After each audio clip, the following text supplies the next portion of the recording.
In a world that's changing so quickly, the biggest risk you can take is not taking any risk. It's really good to be idealistic, but be prepared to be misunderstood. Anyone working on a big vision is going to get called crazy, even if you end up right.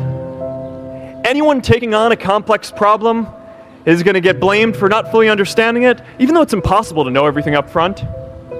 Anyone taking initiative will always get criticized for moving too fast because there's always someone who wants to slow you down. In our society, we often don't take on big things because we're so afraid of making mistakes that we ignore all the things wrong today if we do nothing. The reality is, anything we do today is going to have some issues in the future. But that can't stop us from getting started. So what are we waiting for? I just think part of learning is failing. So many things go wrong when you're starting a company, and often I think people ask, what mistakes should you avoid making? And my answer to that question is don't even bother trying to avoid mistakes because you're going to make tons of mistakes, right? And the important thing is actually learning quickly from whatever mistakes you make and not giving up. Right, and I mean, there are things every single year of Facebook's existence that could have killed us or made it so that it just seemed like moving forward and making a lot of progress just seemed intractable, but you just kind of bounce back and you learn, and nothing is impossible. You just have to kind of keep running through the walls. Let's do big things, not just to create progress, but to create purpose. Whenever it comes to, whenever you get yourself into a position where you have to make some big shift in direction or do something, there are always, people are going to point to the downside risks of that decision. And locally, they're maybe right? I mean, for any given decision that you're going to make, there's upside and downside. But in aggregate, if you are stagnant and you don't make those changes, then I think you're guaranteed to fail, right? And not catch up. So to some degree, I think it's really right that over time, the biggest risk that you can take is to not take any risks. Facebook wasn't the first thing I built. I also built chat systems and games, study tools and music players, and I'm not alone. J.K. Rowling got rejected 12 times before she finally wrote and published Harry Potter. Even Beyoncé had to make hundreds of songs to get Halo. The greatest successes come from having the freedom to fail. Well, let me tell you a secret. No one does when they begin. Ideas don't come out fully formed. They only become clear as you work on them. You just have to get started. So I'm always very focused on people. And I think the most important decision you're probably going to make if you're in college is who you surround yourself with, because you become like the people you surround yourself with. And well, I think you learn what matters to you and what's important and kind of your place in the world through repeatedly hitting your head against different challenges. And I mean, I think that is that's the journey, right? I mean, that's the entrepreneurial journey. It's also, I think, part of the beauty of building things. And, but this is something that Jensen talks a lot about too, right? It's like, I feel like when you go to start a company, everyone kind of writes down what they would like their values to be, but values are not what you write down on the wall. It's like your lived behaviors. And you only really learn what you care about when you have to make hard trade-offs and face challenges. So, yeah, you learn the most important things through facing challenges. I spent a bunch of time analyzing and reflecting on why it was that we were even able to do it, because all reasons suggest that we shouldn't have been able to do it, right? Because all these other companies had way more engineering power and servers and time and money and all this stuff. And I actually think that this is a pretty instructive thing for anything that you want to go do, because this is the same property is going to be true for anything that you guys start, is that someone else is going to have more resources and be able to do it. The reason why I think we actually ended up being the ones doing it is because we just cared way more about it than everyone else, right? So there were always projects at some of these other companies that were these hobbies, but we always thought that it was this really important thing and really just felt in our gut and our heart that we wanted to do it. And early on there were always these skeptics saying that, oh, this can't be a business. We didn't actually care that much about it being a business early on, but a lot of the reason why bigger companies didn't invest in it was because it wasn't clear that there was a model that would work for it. It seemed like a bad idea. Yeah, and I actually think that that's true for a lot of the best ideas, where it is that it's not that someone else can't do it, they actually can, and the odds are stacked against you, but I think often that belief in the fact that you just care so much about what you're doing is the only thing that kind of drives you to do it. And, you know, to be honest, that kind of drives me to this day. I mean, one of the big emphasis points for the company right now is internet.org. And, you know, for a while we had this rallying cry of, can we connect 1 billion people? And, you know, when we started talking about that, we thought that was crazy, right? It was way bigger than any service in the world that had been built. And, you know, it was 10 digits long, right? It's like a, you know, it felt crazy. We'd never get to that. But then the thing is, as we started to actually get closer to that, we took a step back and we're like, all right, well, our mission isn't actually to get 1 in 7 people in the world to be connected. It's we want to connect everyone. So it's a big issue that only around 1/3 of the people in the world have access to the internet, and that's something that we think that we can do something about. And similar to early Facebook, there's no business model around this. I mean, all the people who have all the money in the world, I mean, it's not necessarily a fair thing, are already the people who are on Facebook, right? It's in the first, 1/7 of the world. But we just believe really strongly. It's like, this is what we are here to do. This is what our company cares about. I care about it. The team cares about it. Our culture cares about it. So we're just going to keep pushing on it. And I actually think a lot of the reason why great stuff gets built is because it's kind of irrational at the time. But so it kind of selects for the people who care the most about it doing it. First of all, focus on it, right? I mean, I think like you basically get what you spend your time doing, right? I mean, I want the company to build 3 products this year. I mean, we're going to work on a few others because people are interested in them, but those are the 3 things that I'm spending my product time on, right? You get what you put into it. If you spend 1/3 of your time trying to make the people around you better through getting better people, mentoring, getting them to be better, getting the best people in your organization into more impactful roles, then I think over time that just accrues and you get a better organization. I don't hire people who I wouldn't work for myself. I think that that's a really good heuristic because everyone knows this, like, there's this saying like, A players hire A players and B players hire C players, which is like good people hire good people. And I don't think that that's that informative, right? Because I mean, what are you going to say? Like, to someone in your organization, Hire better you're a B people. player, you don't get to hire people. Like, I mean, no. I mean, and I think a lot of the time the problem is you don't actually know. I mean, sometimes you're like trying to figure out how good someone is. If you didn't think they were good, you wouldn't have hired them. But the heuristic of only hiring people who you would work for tends to be pretty good, I think. Because then it's like, then that right? It's like, I would not work for this person, then okay, I'm not going to like stretch just because I need to fill a role today. When you're starting something, it's just kind of hard. You need to be pretty headstrong about it, right? There are going to be all these challenges that come up. And I think the main thing that you need to do is just not give up, right? And kind of know what you want to do.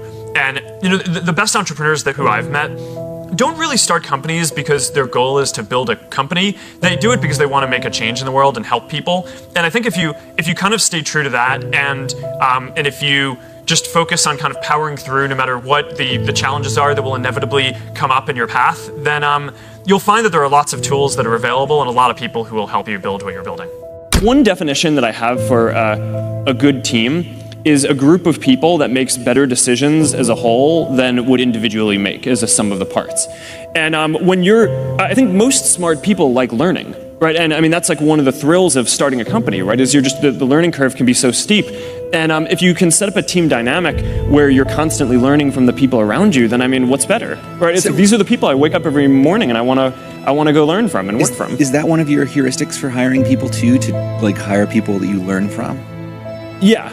And when building a team, you want to think about the dynamics, so that way you can maintain this property that the team makes better decisions as a group than any individual would. The more that we work on this, it actually seems like all the things that we think are going to happen sooner, and being even more ambitious has been more predictive over the last few years about where things are likely going to be in the industry. So I mean, like, we keep on building, setting goals for our teams.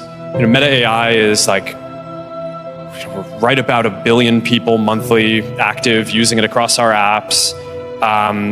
We keep on setting these goals for, what do we think is going to be the most used AI? What do we need to do? And we keep on passing them. And then like others in the industry keep on passing their goals too. And then we're like, we should have had even higher goals. Rule number 2 is always keep learning. I think that there are some things that you need to be able to do yourself. I think that that's a lot of the basic fear that people have around this. I agree with that. Is that while we're building these amazing tools, we get away from this self-confidence and ability of being able to do like this basic stuff yourself. So it's like, all right, you have a calculator, but it's still good to be able to do kind of basic math in your head, because there are a lot of things that come up throughout the day that you just want to have a general numeracy around, right? That often they're not expressed in numerical terms, but just in terms of understanding trends or understanding arguments that people are making, you kind of need to understand the shape of how numbers come together. And so I think one of the big debates is like, should we still teach our kids to program computers? Even though you're going to have these tools in the future that are just so much more powerful than anything that we have now to produce incredibly complicated pieces of software.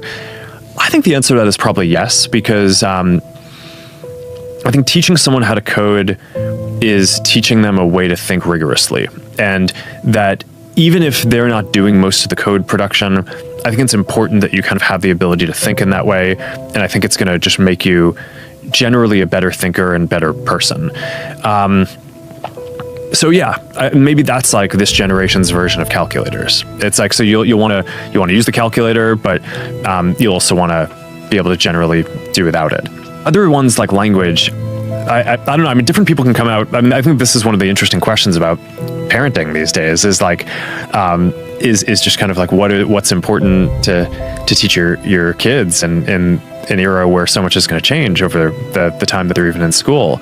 Language, I think you can make similar arguments. I think that there's a lot of, it's probably going to be less functionally relevant in the future to learn multiple languages, but it sort of helps you think in different ways. I've found from the languages that I've studied that a lot of it, yeah, you learn about the structure of your own language. You also learn about the culture, right? Because so much of how things are expressed in different places is tied to the nuance and the history of kind of how. So I think that's all valuable and interesting stuff to get into. But then, I don't know, at the same time, we only have so many hours in the day, so people need to prioritize what they're going to learn. And it may be that, okay, in a world with perfect translation, which, by the way, we basically just announced on the Ray-Ban Metas that now you're going to be able to just like you go to different countries. We're starting out. Yeah, we're starting out with just a few languages, but we'll roll it out to more. And you could be traveling anywhere, and you have your glasses, and they just translate in real time in your ear. So it's wild. So I think people are going to need to choose what to focus on going forward. I just think part of learning is failing. But obviously, when you're getting started with something, you're not going to be an expert at it immediately. So you just need to be willing to go with that. But I think this is like, I don't know. I mean, maybe I've just been embarrassed enough times in my life. Yeah. I do think that there's a thing where, like, as people grow up, maybe they don't want to be embarrassed or anything. They've built their adult identity, and they kind of have a sense of who they are and what they want to project. And I don't know. I think maybe to some degree, your ability to keep doing interesting things is your willingness to be embarrassed again and go back to step one and start as a beginner and get your ass kicked and look stupid doing things. But at running the company, it's like we just take on new adventures, and all the big things that we're doing I think of as like 10+ year missions that we're on, where often early on people doubt that we're going to be able to do it, and the initial work seems kind of silly, and our whole ethos is we don't want to wait until something is perfect to put it out there. We want to get it out quickly and get feedback on it. And so I don't know. I mean, there's probably just something about how I approach things in there, but I just kind of think that the moment that you decide that you're going to be too embarrassed to try something new, then you're not going to learn anything anymore. We have a lot of competitors in pretty much everything we do, from social media to devices to advertising to like all the different areas. But I don't know. I guess one philosophy that I've always had is I actually think the thing that determines your destiny is not a competitor, it's how you execute. And I think most companies probably focus too much on competitors and maybe even focus too much on ideas. And I think at the end of the day, a lot of what makes great companies great is the ability to just like relentlessly execute and efficiently execute and do that rigorously and just get better and better at it all the time. And that's one of the things that we've really focused on. So I don't know, maybe it's like it's sort of like a very, I don't know, like martial arts view of the world or something, that you it's like when you go into a competition, you're not fighting another person, you're fighting yourself, right? And you're just trying to be a better version of yourself and make the company better and able to better execute every day. There's this culture in Silicon Valley that kind of makes startups seem glamorous. And I never really believed that, right? I never had a goal of starting a startup. And my goal when I realized that I had a company was to get it to be a good company as quickly as possible, right? And kind of get out of what you'd call the like risky startup phase where you are just like constantly about to die, and where you could get to a point where you can actually like, do some interesting things and make a lot more interesting bets. And so I don't know, I never read a lot of the literature on this. And I mean, maybe if I had, then I wouldn't have made so many mistakes. So I don't know if learning for me is the right way to go on this, but I mean, but it did. I think your model must have come from somewhere, though, even if it was unintentional, right? Like, were you influenced by Peter Thiel or Sean? Well, yes, I was influenced by all met? these people once I met them. I hadn't really heard of Peter Thiel before. I'm Sean talking about like, introduced me. yeah, right. Yeah, but I mean, he was massively influential on my thinking, right? I mean, like a lot of the early lessons that I took on how to think about strategy came from Peter and Sean, and I did pay a lot of attention when I was growing up to Microsoft. I grew up, using, Windows 3.1 and then Windows 95, and I just thought that those were like the most unbelievable things. And in a sense, they are. Yeah, they really were awesome, right? Well, I don't know if you meant that positively, but I did. And I thought, building this ecosystem was really neat, and that kind of inspired me, right? In the way that they built a platform, I kind of thought, okay, well, maybe one day, the tools that I'm building can be part of a broader ecosystem as well. Phase one is build a thing that kind of sparks some joy and that people appreciate. Then from there, you want to get to something that is retentive. So that way people who have a good experience with a thing come back and want to keep using it. And those two things they're not always the same. There are a lot of things that people think are awesome, but may not always come back to. I mean, I think some of what people are seeing now around like ChatGPT is part of that. It's like, I mean, this is like this level of AI it's like a miracle, right? It's awesome, but I mean, that doesn't mean that everyone is going to have a use case every week, right? So I think that first is like create the spark. Second is create the retention. Then once you have retention, then you can start encouraging more people to join. But if people aren't going to be retained by it, why would you ask people to go sign up for something, right? So kind of step one, spark. Step two, retention. Step three, growth and scaling the community. And then only at that point is step four, which is monetization. And I mean, we take a while to go through all those. I mean, we're really in some sense only getting started on the monetization of the messaging experiences like WhatsApp now with stuff like business messaging. But took a while. 2 billion people use the product every day, right? So it's, I mean, we scaled it pretty far. But I think with our model that sort of works. It wasn't so long ago that I was a student and sitting in a seat in an auditorium like you guys are here today, listening to. I remember very specifically this time when Bill Gates came to talk at Harvard, and I was just like, wow, how do you do that? But the trick is that the media likes to sensationalize this as if you have some eureka moment or you are some singular person who can build something on your own, and that's just not how the world works. When I was in school, I built a lot of stuff that I just liked building. There was not a single moment when I had some revelation that Facebook was going to be awesome. That's not maybe how the media or movies or whatever would like to portray things. It's much less exciting. But the reality is, I think most services in the world that reach the scale that Facebook has, you start off building something that you care about, and you don't necessarily think it's going to be that big. I didn't. I built Facebook, the first version of Facebook, for my college community because I wanted to be able to connect with the people at my school. And I remember very clearly talking to my friends at the time and saying, it's how cool is it that we have built this community for our school?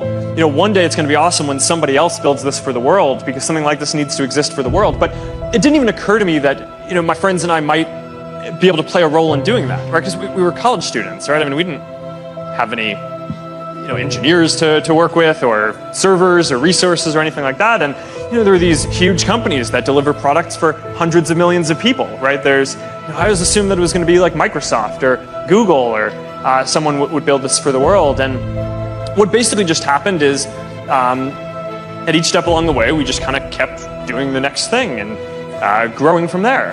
And there were teams inside these other companies that thought social media was important and were working on it, but there were all these different memes and narratives in the world. People would say, "Oh, well, this is just a fad. People are going to use it, but then they're going to stop." So, so a lot of the teams who were working on didn't take it that seriously, or the higher ups in those companies didn't care, so they didn't get resources, and we just kept going and going. And then people would say, all right, fine. So maybe people are using it, but it's never going to make any money, right? I mean, social media doesn't make any money. And we just kind of kept going and going, and then pretty soon we had a service that was bigger than any of these other ones, and that kind of is how we are here where we are.